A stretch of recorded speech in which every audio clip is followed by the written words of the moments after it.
is a budget update and oral briefing from the department. I'd ask Assembly Broadcasting to remove all members from the spotlight and add the witnesses. I would refer members to a briefing paper from the department at page 3 of table papers. The Minister of Finance's oral statement providing an update on budgetary matters from the 15th of February at page 5 of the meeting pack. An Assembly research paper on the Executive's draft investment strategy for the North, a preliminary examination against key principles underpinning public investment strategies at page 15 of the meeting pack. An Assembly research paper on public expenditure on education at page 15 of table papers, and correspondence previously considered by the committee in relation to the budget at pages 59 to 75 of the meeting pack. So I'd like to welcome Gary Fair, Finance Director, Neil Palmer, Deputy Finance Director, Seamus Gallagher, Director of Investment and Infrastructure. And could I advise witnesses that they've 10 minutes to make an opening statement, and this will be followed by questions from members. Thank you. Who's leading off? Gary, I presume? Yes, I'll kick off. Thanks very much for inviting us along. And you're all very welcome. Thank you. Thank you. So I'm just going to refer to the paper that we sent to the committee in advance. I know it was a bit late arriving, but things have been sort of moving quite quickly for us over the last while. So if we could just, it's entitled Current Position of the Education Budget. You probably have your own number for that paper. So I'm just referring, I'll just go through this if that's okay. So as members will be aware, final budgets for 22-23 haven't been finalised as yet.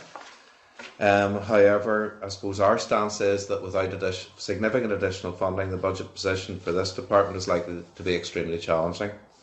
And indeed, even the draft budget position, which is now, been the consultation has been paused, so it's in a sense, is no longer relevant. It's not a basis really for us making any plans on. But even the draft budget position would have left this department considerably short, albeit we did get an additional amount proposed within that, but it still would have left us short about 247 million. So, and that would have, made it difficult for us to take forward the actions in the NI COVID recovery plan, the SEND Act, and any recommendations that will emanate from the Independent Review of Education, among other things. So we've been engaging quite a lot with the Department of Finance just to figure out what basis do we plan on at this point. It hasn't been particularly clear up until recently when we've been advised really that we need to plan to the indicative budget positions that we were previously given for the budget gathering exercise. Now that essentially takes us back to the start of this year, 21-22, and it does leave it. That position leaves us short about 84 million, because the 21-22 opening budget was 2353.7, so that actually excluded the additional 35 million for previous teachers' pay agreements, 30.6 million for the school holiday food grant scheme, and 16.5 million confidence and supply money, and 1.4 million Bright Start. So it's obviously quite tricky moving forward. Now, we did get some advice from the Department of Finance, and ministers got advice from the Department of Finance, just came out on Friday last there. Basically, that ministers shouldn't make decisions whilst there needs to be caution and planning on the basis of quite a constrained indicative position. Ministers shouldn't make decisions to cease services where there is a reasonable expectation that their department will receive further funding once a budget is in place. Obviously, that has to be on the basis that decisions aren't, it has to be on the basis of what the expectations are of what we as a department might receive. That, of course, can be difficult to make a judgment call on, other than the draft budget position. So, the minister is now in a position, like other ministers, where she's going to have to make a call on what can be funded from that indicative position, and also what services will have to continue to happen, even though we don't have a final budget. So there may have to be planning over and above that indicative position. That's a discussion that we have to have with the Minister, and she will have to take a view on that. And there's an element of balancing risks in all of this and not wanting to disrupt the sector when we anticipate that we will hopefully get additional funding later in the year once a final budget is agreed. There's no problem from a cash point of view, as members are probably aware. The spring supplementary estimates and second budget bill are still in process and hopefully will be agreed and passed before the end, before PERDA kicks in. That will enable 45% of cash for this coming year to be allocated to departments. So there's not going to be a problem in terms of actually continuing with a lot of the services that are currently provided. If a final budget still wasn't agreed by, I think it's the end of July, then the head of the civil service could approve a drawdown of 95% of the SSE's or second budget bill position. So that's just to provide a reassurance there, but obviously that cash position isn't a planning position, so we can't take that, which would be probably a more generous position, as our planning stance for the coming year. We have to be quite cautious. So as you're aware from previous briefings that I gave the committee, the Department of Finance commissioned the budget information gathering exercise for the 3-year period on the resource side in October 21, based on the 22-25 indicative baseline of the 2269.6. So that's the indicative position we're now working with. Taking into consideration this baseline and only those pressures which are deemed to be inescapable or pre-committed, the department reported an estimated funding gap of 366 million at the time, originally. This with the gap increasing in subsequent years. Now we've since gone out to all budget holders and NDBBs and asked them to review those pressures.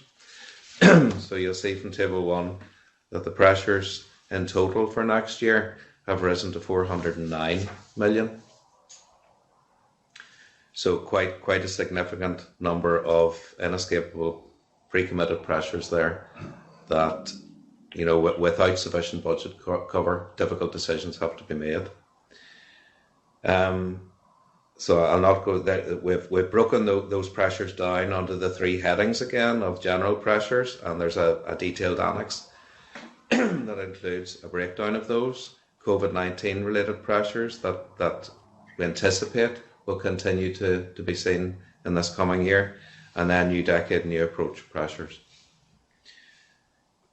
There are also in tab 2 of the paper, there's a list then of high priority or desirable pressures, and they total, again under the 3 headings, the total for next year is about 62 million. So that's really the resource position. So as you can see, without a final budget, without clarity, I suppose, in exactly what we'll have to work with, there's going to have to be some very difficult judgment calls made by the Minister just to try and keep business as usual as far as possible running. And I suppose our approach from a Finance Directorate point of view, we're being cautious in our advice across the department, the NDPBs, that really we need to be very careful about really not considering taking anything new on at this stage without a final budget, some certainty around the budget position. But there are certain things that would be deemed to be critical that consideration will have to be given to. On the capital side, identified here in paragraph 15 of the paper, the requirements over the next 3 years. So, and at this stage there isn't formal clarity on how the capital position will be handled. We anticipate from conversations with the Department of Finance that they'll certainly be asking us to identify contractual or pre-committed pressures for next year. And beyond that, we're not quite sure, but there will need to be some basis given to departments to enable some capital planning to take place as well. So that's really where we are. We're still, I suppose, in a position of limbo, like all departments. But at the same time, certainly from my point of view, and I know the Minister would be of this view too, that we would want to give some indication to budget holders across the department and NDPBs of what they can plan to, and schools in particular as well. As always, we want to give some indication, hopefully before the start of the new financial year, although it is getting quite tight, so as they have something to plan to, because I think we've made a lot of good ground in the last few years in improving financial planning across the sector, which always helps me when it comes to clearly identifying where residual pressures remain in year that we can then bid for potentially. So we don't want to undermine that general approach. The hope is that on a risk-based approach, some indicative allocations will be provided to budget holders and NDPBs, and also some assurances hopefully to third-party organisations. But no decisions have been made as yet. So I'm not going to go into the detail of the annexes, but I'm sure members might want to ask some questions. I'm happy to take any questions. Okay, thank you for that, Gary. And I'll just kick off. One of the last times you were in addressing the committee, I asked about the funding for holiday hunger, and the response was that the Finance Minister had made funding available until 2025 to pay for that.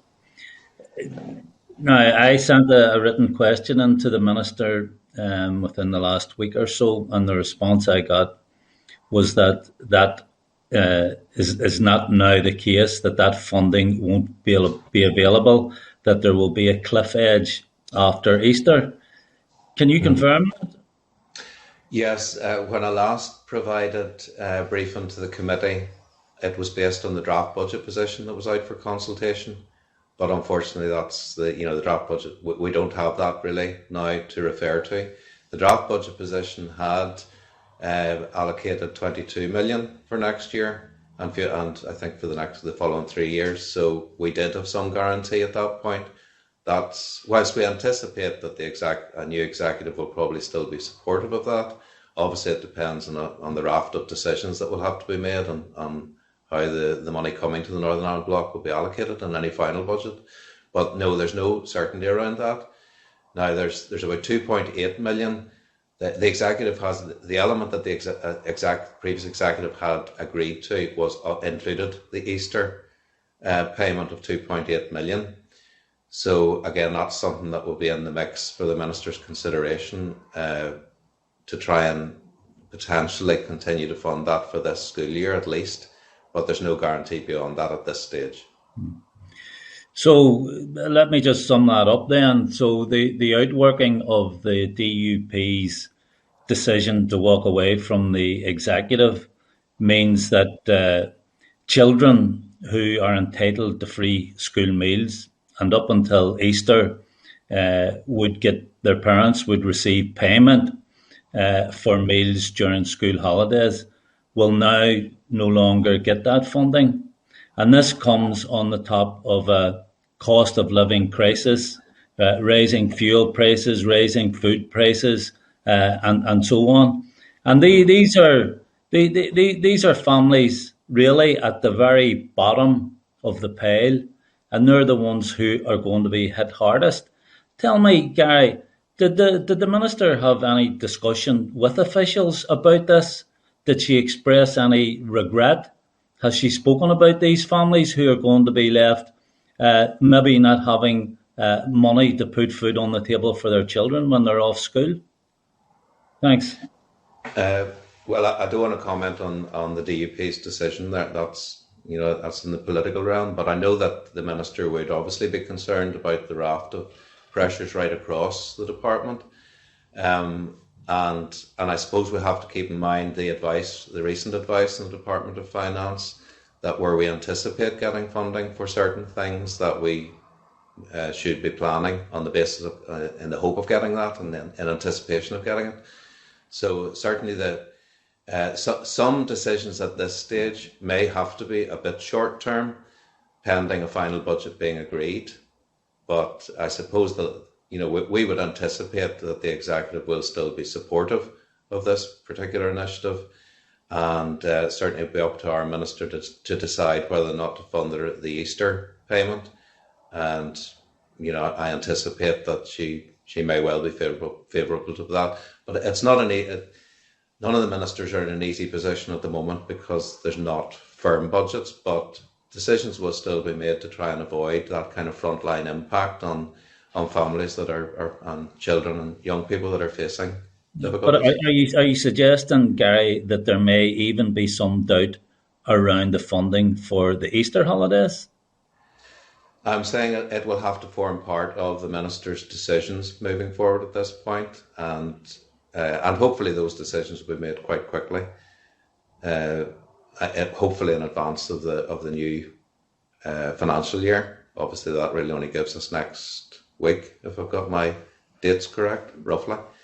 Okay. But that would still be, we still hope to get some indication out of what will be funded in the short term at least, and then other things may have to wait until there's some certainty around the final budget. But given that that was an executive commitment, now the executive commitment obviously only covered up to the Easter payment, but given it was an executive commitment and the executive was supportive of that initiative, we'd be hopeful that would be the case moving forward as well. But we don't have that certainty. That was sort of within the draft budget position.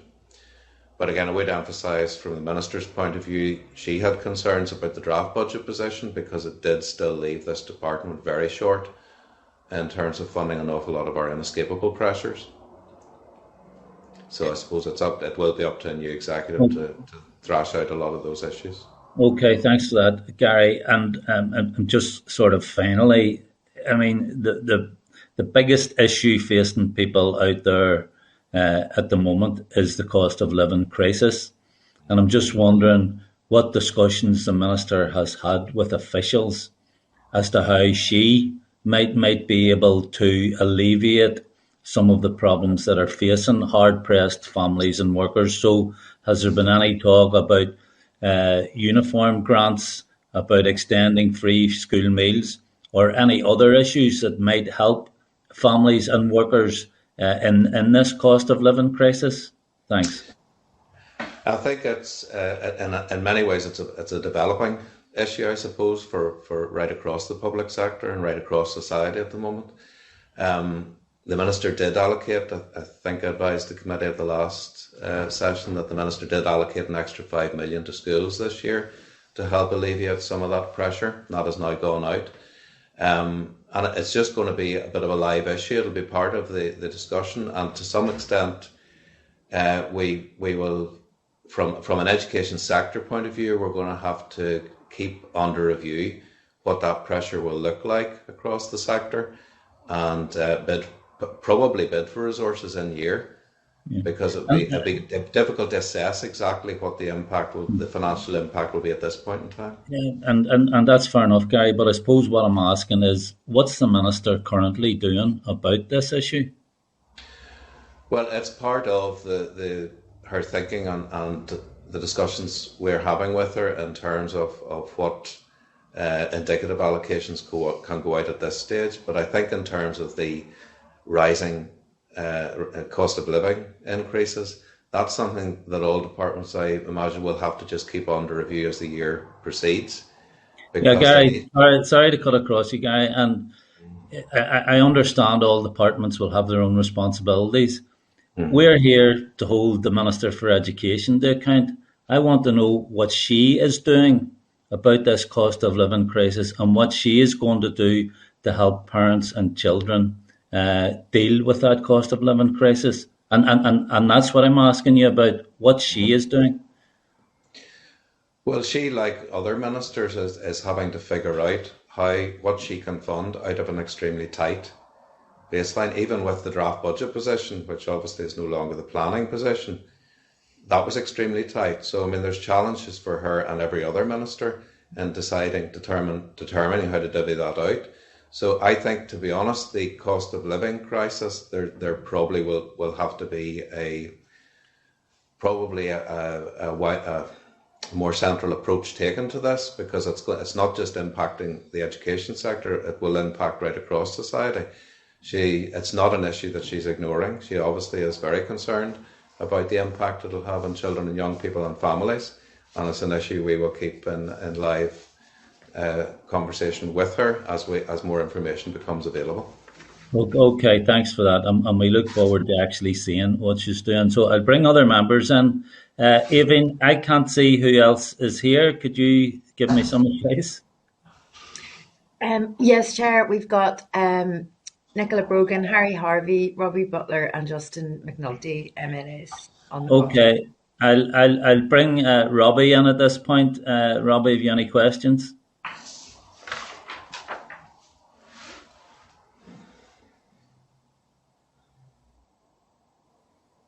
Can you hear us, Robbie? Robbie has moved up to the spotlight, and I think he's just muted. There we go. Yeah, I think my internet connection here is a little bit shaky, guys. I thought it was all of you. I thought you guys were at a step, but it looks to be it might be me. I have a couple of questions, but before we go off, maybe the chair's line of question, Gary, I think I would like to get a picture. Do you and does your department within the Department of Education then look at the indicative draft budget that was published, then the reality, and do you do like a matrix, like a risk matrix of the absolute items that need to be covered, should be covered, and then work back off of the things that have to be then cut or reduced? Do you have a working matrix that is based on those budgetary projections? Yeah, well, just for clarity again, it's not the draft budget position that we're working to, it's the indicative allocations that were given to us as part of the budget gathering exercise in the autumn. So that's it's not as good a position, I suppose, for this department, even though the draft budget position left an awful lot of challenges. But yes, you're right, we as officials would collate a lot of that information. We've already identified, as you can see from the annexes, what a lot of the inescapable, pre-committed pressures, highly desirable pressures, etc. So we have discussions, the senior level within the department initially, just to really thrash out, as you say, what's critical. There's certain things, so obviously with an indicative baseline position, there are certain things that hopefully won't be disrupted. But there are other, one of our challenges, I suppose, and that's where it's been helpful getting the additional bit of advice from DOF on Friday, where they're saying where ministers anticipate getting funding for certain things at a later stage in the final budget, that they shouldn't be planning to cease those, because our concern would be about taking short-term decisions that where we may then get money further down the line, and there was no need to have taken those short-term decisions. And as always, it's the impact on children and young people and families that we want to try and avoid.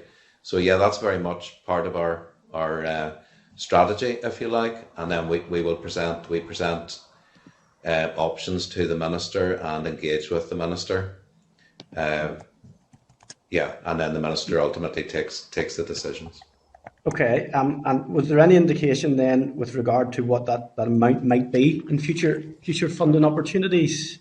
Because obviously you're going to have to cut your cloth at some stage. Yeah, I imagine. Not at this stage. We obviously have to look at all those inescapable pressures and really figure out, none of this is ideal, because they are real. They're all real pressures. And, when you look through, you pick out any of these areas, even in the highly desirable section, they are all good things that are having really beneficial impacts for quite often vulnerable children as well. So there's no desire really to have to not fund any of these areas, but it's just no, we don't have a position yet. We're just I wouldn't want to preempt the minister's consideration of where we stand at this stage, but I would anticipate and hope that an agreed position on the indicative basis will be sorted out fairly quickly, because we want to give some clarity to the sector. Uncertainty isn't helpful, because it brings into question whether people can be employed for fixed term contracts, etc., which far from ideal. We would much prefer to be giving people an indication sooner rather than later. No problem. One of those areas that it doesn't matter who comes on, Gary and your team, with regard to whether it's the minister, yourselves, or it's EA. This committee has been very passionate about supporting our pupils and our teachers particularly through COVID, and in terms of those pre-COVID existing mental health matters, and we know through the emotional and mental well-being framework, for instance, it was devised in the money that I'm assuming has been ring-fenced for those purposes. So setting aside maybe some of the strategies that have been identified, which obviously we'd all like to see embedded, but particularly with regard to the mental health well-being framework, are those monies under any pressure at all? We can run through the detail of that. Yeah, there's approximately 5 million in the baseline for the wellbeing framework this year, and it's anticipated, albeit subject to ministers' decisions, that will remain in there. You'll be aware, in addition to that 5 million, there were two other tranches of 5 million which were specifically COVID related. Now, it's not anticipated that they will be available at the start of the year. So that's really where we are in terms of those specific amounts. Okay, that's good to know that certainly that top line is a priority. Yes, really, and there has been a fair bit of progress made, even with the funding that's been made available to date. So, yeah, it's not off the radar by any means. Still definitely seen as a priority. No problem. There was an announcement, perhaps, that the childcare strategy was going to be delayed. I know it's a more ministerial question, but was there any budgetary implications as to why that was the case? Well, there are obviously budgetary implications, but it's certainly the intention within the department to progress that. It was mainly delayed because of resourcing pressures being diverted into addressing COVID-related issues. But the intention is, over the next few months, to try and progress that further. I should say that one of the problems we have in progressing a lot of these different issues, there's an element in which the department has to prioritise within the resources that we have, staffing resources we have available even, because we have been facing very significant challenges. And you'll notice an inescapable pressure that's been identified, staffing pressure. Now, some of that is pay, inflationary pay costs, etc., national insurance, but about almost 5 million of that is what we've identified as a need in terms of additional staff. So that is an issue, just to highlight to the committee, that we face. Now, that doesn't mean that we ignore our statutory responsibilities or anything else, but it's very, very challenging. And saying that, back to your original question, the intention is that the work on the strategy will continue. Obviously, to take forward any strategy, as I've said many times before, that will require executive agreement to probably quite a significant budget, the budgetary implications. But in terms of the work on the strategy, it's the department's intention to keep that moving. No problem, thank you. And last question, it's more. This is more in the here and now for the pressures in the schools, and Pat touched on it with regard to free school meals and stuff. So obviously, there's rising prices. So obviously there's issues for even in regards to that for meals that are being provided and the cost. Whatever the additionality will be there, but particularly perhaps with regard to schools and sustainable schools.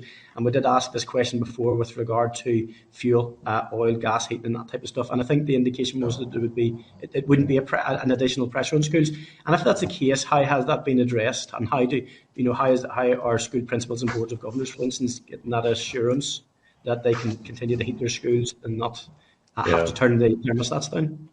Well, we had identified a pressure based on the information we got from the Education Authority at a point in time, really, with this budget planning exercise of about 10 million for next year. Obviously, the Ukrainian crisis has, it's affected everything even more drastically. So it's just something we're going to have to keep under review. I would have thought, from our department's point of view, like every other department, in a sense that we'll be looking for additional money to cover this. 10 million is what we've factored in. There's no, it's again in the mix of one of the inescapable pressures. And how do you decide? How will the minister decide what to fund, what not to fund out of very tight allocation? So I think there's probably, I would have thought that the UK government will have to look at this wider because it's impacting right across the UK. So I think there's something that can be done at a national level with regard to the cost and stuff. Yeah, I mean, I'm talking off the top of my head, obviously, but I would hope that there will be additional Barnett consequences if things continue to get as bad as they are. Yeah, because things are kind of unmanageable already. We can't afford, and it looks like it's only going one trajectory. And just one very, very last technical question in this. In terms of procurement for fuel, What is the position for schools in Northern Ireland? Do we get value for money? Is there a contract in place? Is it a single supplier, or do schools source it locally? And can we demonstrate value for money? I can't answer terribly knowledgeably about that, other than I know that recent conversation with the Education Authority, somebody was looking specifically at that, and there is a fair degree of hedging done to try and get the best prices on behalf of schools. So yeah, there is a lot of thought being given to it by the education authorities that are on the ball in terms of trying to maximise value for money from that point of view. Yeah, and I know that there are some really good companies that do allow that hedging. That's where I don't. Unfortunately, I didn't do it, but I do have some friends who credited their oil companies with money and are now buying it at 3 months ago prices. It'd be absolutely. It'd be essential for a public body if we can develop. If we're not already doing it, that we do that. Okay, guys, thank you very much, and thank you, Chair. Thank you, Robbie. And I'll call in Justin McNulty now. Justin, are you there? Chair, Gary, folks, how are you all? Fine, thanks. Gary, who holds the purse strings? Pardon? Who holds the purse strings? Well, I suppose every department, as I've said, has been given an indicative position to work with. A new executive ultimately holds the purse strings in the sense that they will have to decide on a final budget and exactly what will be formally allocated to each department. Okay. At the end of the day, I suppose, Department of Finance, depending where you're coming from in your question, but I suppose the Department of Finance are the ones that deal directly with Treasury, so they assess what we have got in the Northern Ireland block, and that determines to some extent where we stand at the moment, even in terms of the indicative budgets. So there has to be a fair degree of prudence, I suppose, without a final budget. Okay, the Finance Minister holds the purse strings. Is that what you're saying, Gary? Pardon? The Finance Minister holds the purse strings. Well, yes, we take our advice from the Department of Finance and the Finance Minister at this stage. Yeah, ultimately the executive then will have to agree a budget. In his statement to the Assembly on the 15th of February, which is in our pack this week, he said his intention was to carry over £50 million to next year. Do you comprehend why that would be the case when departments are on their hands and knees struggling for payment? Can you explain that rationale to me, please? I just as a layperson doesn't really understand why that would be so. Can you explain that to me? Well, that's a good news story that we're able to carry over money into the following year, because that increases the spending power in the next year. I imagine that a lot of that was linked to the significant additional money that was distributed right across the UK, I suppose, including Northern Ireland, to address COVID-related issues. And it also benefited schools because, as you know, some schools were able to bank additional surpluses this year. That was a reflection that overall, whilst the money was needed to address a lot of COVID issues, the overall position was very helpful to this sector. So I think it's a good news story that we're able to carry money over, because that will benefit next year. Okay, thank you for clarifying that. Multi-year budgets have been presented by the Finance Minister as a panacea for all departments' ills. Is that your view? And do you agree with that premise? And is there anywhere else on these islands where multi-year budgets are not used by departments? Sorry, I didn't catch the last part of your question there. Are there anywhere else on these islands? Is there anywhere else on these islands where multi-year budgets are not used? I'm not sure I could answer that, to be honest. I don't think we know that one. Obviously, multi-year budgets, it is always better to have a planning horizon to work with, even if it's not tremendously favourable planning horizon. It's better from a planning perspective, particularly when you're employing staff, perhaps on some fixed-term contracts or whatever. So yeah, we would still be hopeful that at some point a new executive will still agree to a multi-year budget. And it's certainly beneficial on the capital side. Okay, in terms of speaking of that executive agreement, there is a danger that there may not be an executive post the election. What impact might that have on the Department of Education's budget and other 2022-2023 school year operations? Well, this is the challenge, I suppose, for all ministers, not least our minister across the education sector, because and our concern would obviously be not to disrupt things services that are already in place. So I think that will probably be one of the focuses for the minister, to try and not destabilise what is already there. The challenge, I suppose, is identifying beyond that what is deemed to be absolutely critical to move forward.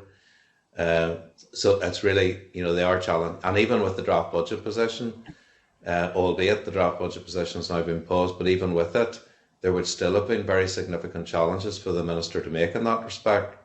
So I think there's going to be a high degree of pragmatism in the decisions that are made, because we don't want to see the lives of children and young people disrupted in their education.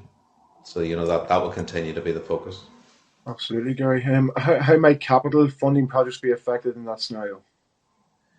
We're not sure yet. I don't know whether Seamus can comment any more. We're waiting for formal guidance from the Department of Finance, but certainly I would have thought there would have to be a commitment to continue to fund anything that is already contractually agreed, or where schemes are at a point where they're maybe due to go out to tender, whatever. There has to be some pragmatic decisions taken around that, really. Seamus, do you want to say on this? Yeah, well, the baseline for capital is 0, so we have nothing to work with, but we understand that the Department of Finance are going to commission a 1-year exercise shortly, and indications are that they would be funding anything which is contractually committed, i.e. where we've signed a contract or we're already in the process of building, anything where the executive is already pre-committed to, and then really routine programmes, maintenance, where there's a statutory requirement for us to actually keep the schools up to a certain standard. So we've done some work in establishing what that might be when the exercise is actually commissioned, and we're hopeful that we will get that as an indicative starting position. So you are scenario planning around that eventuality already, Seamus, would you say? Yes. That's not very encouraging. But it's indicative of the reality we're in, unfortunately. What we're planning is that anything which is already in contract can continue, and we will have some money for carrying out the routine maintenance and essentials, statutory minor works like health and safety. And that all of the projects which are in design are contractually committed up to the end of the design stage can continue. So, and at the same time, we're told the indication is as in resource, that don't stop anything where you expect it by the final budget position that you will be funded for it. I think similar to the resource side, the assurance I can give the committee is that certainly our discussions with the Minister, and I know the Minister's own view is that we will seek to cause the least amount of disruption here and try and keep business as usual moving forward as far as we can, but it's very challenging. Okay, final question. Where does teachers' pay sit in all of this scenario planning, in terms of teachers feel very undervalued and overworked, having come through 2 years of hell, and teaching assistants still feel undervalued and overworked and underappreciated? Where do they sit in relation to contingency planning, in terms of multi-year budgets not being available, in terms of where we are right now? How do you feel about the potential for them being remunerated to a level that they feel satisfied with? Well, I couldn't comment. Obviously, there was an offer rejected by the teaching unions recently for a new pay agreement. I couldn't comment on any ongoing negotiations. That wouldn't be appropriate. In terms of any previous pay, obviously the non-teaching pay settlements are negotiated nationally, so we don't have a lot to say about that. And any previous pay agreements for teachers, you'll see them identified in the long list of inescapable pre-committed pressures. Now, obviously, we will have to absorb those. If we don't get additional money for those, we'll have to absorb those costs. And by absorbing them, we could well then have to, in due course, it'll mean we'll not be able to do other things. that are also very meaningful. But obviously, any previous pay agreements that have been settled and agreed, they will be funded. There's no question that they won't be funded. In terms of future, I can't comment on the teaching side while negotiations are ongoing. Okay, folks, you have your work cut out. Thank you very much. No problem. Okay, thank you, Justin, and I'll bring in Nicola Brogan now. Thanks. Thank you, Chair, and good morning, folks. Thanks very much for coming in here this morning. I suppose I just want to start by saying I'm deeply frustrated again by, I suppose, more evidence now of the outworkings of the DUP's actions to walk out of the executive, and which means that the draft budget has fallen. So last week I raised the issue of the mental health and wellbeing of our children and staff in schools, and the fact that we cannot now prioritise health within the draft budget, and we can't prioritise the mental health and wellbeing of our children and young people who we know are really, really struggling because of the additional pressures because of COVID and now coming into exam time. So it's deeply frustrating to learn that there has been jeopardised. In fact, we just can't, we cannot prioritise it anymore. And now this morning we find from Pat's questioning that free school meals and holiday hunger over the holiday period will not be continued either. And that's for the most vulnerable people in our society. And another example of the outworkings was the childcare strategy. I know, Gary, you touched upon this with Robbie, but I want to go into greater detail on it because at the all-party group on early education and childcare, we were advised that it was because there was no budget that research into the development of a childcare strategy was halted, which then delays the entire childcare strategy. Now, we know the massive stress and pressure that the childcare sector is under on a whole, and has been obviously increased because of COVID.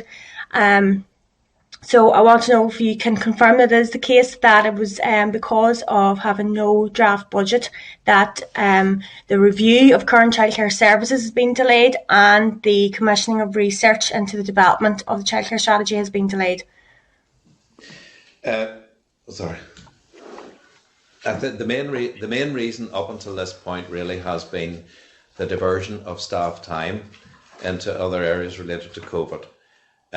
Yes, there are obviously the budgetary implications. Anything that has a price tag to it does come into the mix because there is, even with the draft budget position, it's still a very tight position to work with, but it's still seen as a priority within the department to move it forward as quickly as possible. And it is hoped that that work will continue over the next few months. Just you referred also to holiday hunger. Just to clarify, it's not what I have made clear is that the executive has agreed to date up to and including the Easter payment. Now, it's up to the minister's call, obviously, but because the executive's already agreed to that, I imagine that is something that will still proceed. Beyond that, it's not to say that it won't be agreed, given that it was a previous executive priority. It's likely, probably, or could well be a future executive priority. So it's not to say it won't be covered. There's just a lot in the mix and a lot of uncertainty at the moment. Yeah, exactly. And that's my point. That has been jeopardised again because the DUP will have brought down the executive and the draft budget can't get through. That was part of the draft budget, was to extend the holiday hunger payments well beyond Easter 2022. So that is my point. Going back to the childcare strategy, I know that the team in DE have, I think I was told, 4 members, which is, that's a lot of pressure on them, and they've done a lot of work with such few members. But what I want to know is about the actual the research that was due to take place. Has that there been stalled because of the fact that the draft budget has been stalled as well or halted? Well, it would always have been subject to funding. Although it is envisaged as subject to available funding, again, that will be wrapped up in whatever decisions the Minister makes very soon on the indicative position. A research report on a review of the childcare services in Northern Ireland will be commissioned over the coming months to provide an independent evidence base to help inform the strategic direction of the strategy, as you say. So I think the hope would still be that will move forward, but it'll be wrapped up in these decisions. Now, in saying that, you see, the problem is, even though it's one of the smaller pressures, it's all of these different pressures that have to form part of the decisions that the minister has to make. But yeah, it's certainly will be considered in that. Okay, thank you for that, Gary. Can I ask then, in the absence of that their research and in the absence of a childcare strategy, what the Minister and your department is doing to help support the childcare sector? Again, we know of the huge pressures that they've been facing anyway throughout COVID and additional pressures because of that. But now, because of the cost of living crisis, they are again under even more pressure, the actual sectors themselves and the parents who rely on it. So can you tell me what support you will be providing to the sector, please?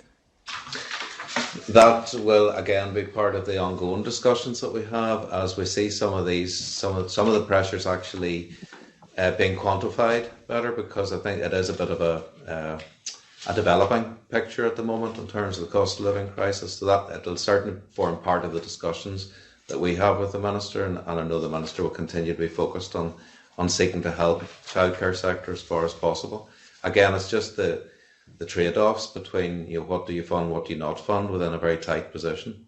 But certainly it's something we'll keep under review.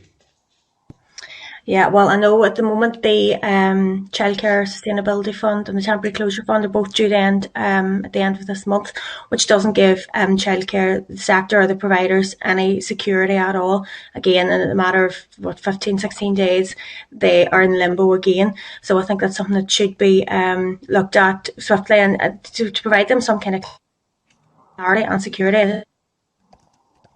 Yeah, sorry, you're cutting out a wee bit. Minister was about our bus operators who transport children to school. They're having huge concerns at the moment about, again, the cost of fuel prices and the fact that they're really struggling to continue their service and keep up with their contracts with bringing children to and from school safely, just because it's so expensive. And they're a number of them have come to me to say they're actually going to have to cancel their contracts. Can you advise what kind of support the department's given these bus operators, please? Well, it would be a matter of those bus operators engaging closely with the Education Authority, who will then engage with us as required.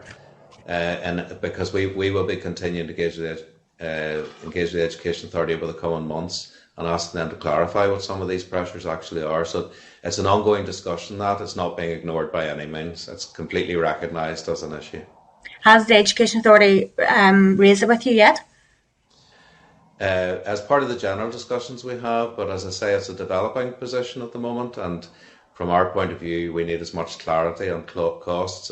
Some of these things I think we may have to deal with in year, so they may not necessarily, the Minister may not be in a position to have sufficient funding to actually allocate something specifically for that. But I think the bigger problem is clarifying the quantum of any pressure. And from my point of view, I need to be very clear on the quantum of any pressure to be able to bid for it to the centre, to the Department of Finance. So, but it's recognised definitely as an issue, and it's not being ignored. Well, that's fair enough, Gary. But yeah, it is. It's a huge pressure on these operators, and then the impact that'll have on children and families. But listen, thanks very much. Appreciate that. Thank you, and thank you, Chair.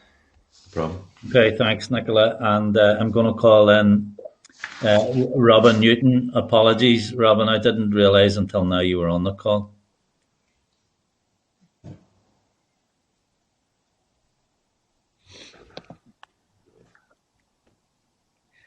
Can you hear us, Robin? He's had a wee bit of difficulty connecting in Parliament buildings, but he's not on mute or anything.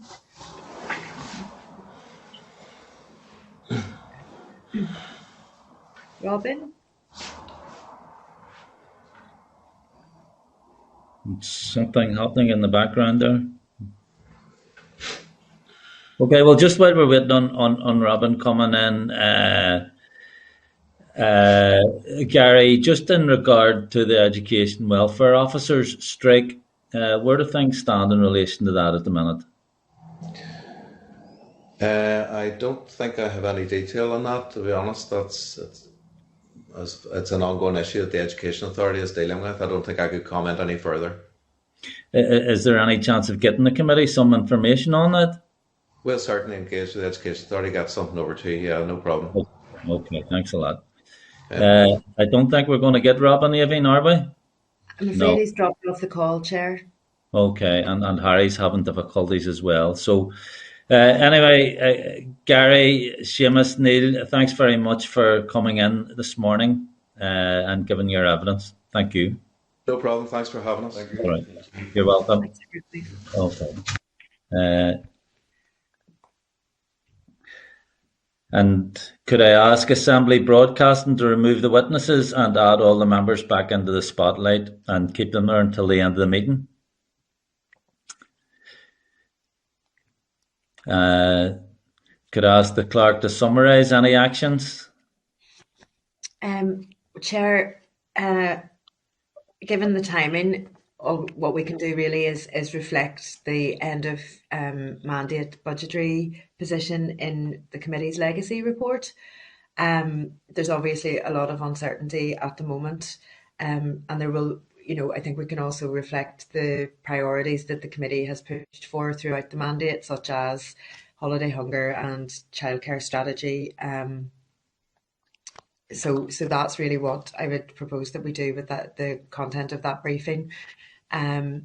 It's really quite late in the day to be writing to the Minister, given that the Assembly dissolves on the 24th. Okay. Does that sound reasonable? I think so. Has everyone agreed with that? Yeah. Agreed? Okay, thank you. We'll move on to item 4, any other business. Could members indicate if they have any other business? Sure. Yes, Justin. Sure. The other business is very, very sad. I think myself and Robin were the two people who most often raised the issue of looked after children during the pandemic. And there's startling and shocking news coming through from yesterday that 15 looked after children have died in care over the last 5 years. That is frightening. I just want to record that has happened. The voiceless families who haven't been heard, who feel that they've been let down, and in terms of their loved ones dying in care. What the hell is going on? What has been done? I'm shocked. I'm really, really sad. I know there's terrible things happening in the world right now, but happening in our communities, in our little place right now, over the last number of years, where children who are being given to the state to be taken care of have died. What is happening?